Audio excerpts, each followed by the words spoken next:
Hello, and welcome to my channel. My name is Jonathan Cohn, and today is my book review of the book Star Trek Mission Gamma Lesser Evil by Robert Simpson. First thing I want to get out of the way, I have changed around my setup. I saw the feedback that I got on some of my previous videos on part of the setup from my Studio B, and so I've changed things around a little bit. So I'm just testing new things out, but this is the new Studio B. It's really close to where the Studio A angle is, but I'm just testing this out. But let's get into the book. First of all, this is not the first Lesser Evil book that I have reviewed on the channel. The first Lesser Evil book I reviewed was a Star Wars Lesser Evil book. Much difference between this. This is a huge 550 epic book conclusion, whereas this is a tiny little, conclusion to the Mission Gamma series from the Star Trek series for Deep Space Nine. This series included 5 authors writing 4 books between them, and it was a 4-book series. The first book was a massive book, Twilight, by David R. George. No, not you, Stephanie Meyer. You get out. It's Twilight by David R. George, and that was a 500-page epic book, really good. Then we had This Gray Spirit by Heather Jarman, which was fantastic as a book. I loved it. Favorite book of the series. Then we had a book by Michael A. Martin and Andy Mangels, which was Cathedral, which I didn't love that book. I thought that was the weakest of the series, but it was okay, it just wasn't good. And then we had the book Lesser Evil by Robert Simpson. First of all, this is the only novel that I could find under the name of Robert Simpson, and I looked up on the Star Trek page on Memory Beta, and it seems that this author was actually one of the editors at Star Trek, and this was the only actual novel that he actually ever wrote, which is very fascinating to me because I think he was a very good writer. I think that he actually meshes well with the Star Trek writing style. I think that's because he was an editor for the Star Trek line. But regardless, I thought this was a very good book. I was very pleased with the style of this book. I was pleased with the pacing. I really liked both. I've been talking about how there's the DS9 plot and then there's the Defiant plot in the Gamma Quadrant. And I typically prefer the DS9 plot and generally dislike the the Gamma Quadrant plot, but rarely do I ever actually like both of them together. And this is a book where I liked both of them together. So one of the strengths of this book is the story behind the Defiant's captain, Elias Vaughn, and what he and the Defiant find on this planet. There is they read a life form that is really bizarre, which kind of reminds me of in Star Trek 3 Search for Spock, when they find Spock on the planet. They find a life form and they don't know what it is, and then they learn what it is. Ooh, what is it? Very, very good plot, and this has a very personal connection to Elias Vaughn, and it really connects all 4 books together. And I really liked the reaction that Vaughn shows, and how everyone in the whole team is like, "What do we do now? He's the captain. We can't just disagree with him." So I really liked the Defiant plotline. We also had the plotline with on DS9, which was not the best DS9 plot, I will admit. I think that This Gray Spirit had a better plot on DS9, and I think that Twilight maybe as well had a better DS9 plot. But regardless, that was still a fun story.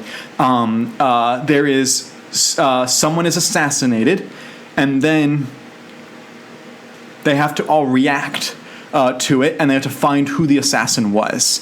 And I think it's a very well done story. There is planet hopping with this, different ships involved. That's really fun.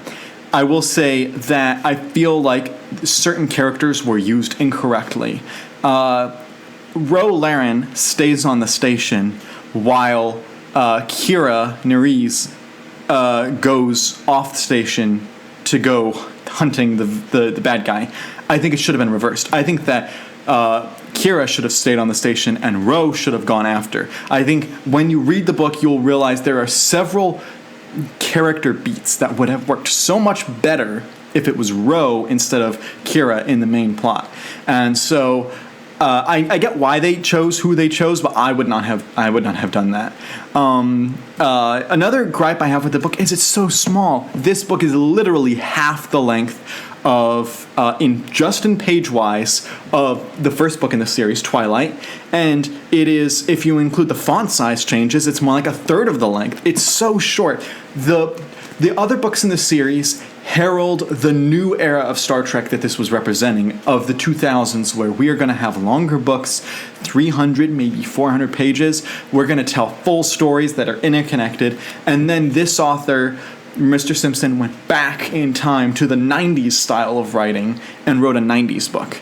And it was just kind of frustrating that you'd have such long books at the beginning and then it goes so short at the end. Regardless, it's still a fun book to read. I read through this in only one day because it's just such an electric, quick, fun storyline to read about. So I really did enjoy it. The Ro-Laren-Quark relationship was unfortunately on the back burner compared to the other books, and I really missed it. I wish we had had more of them. I get that he didn't have too much time and they'll probably be used more in the future, but they really were put on the back burner here, and I just thought, give me more Ro-Laren and Quark. That was very frustrating.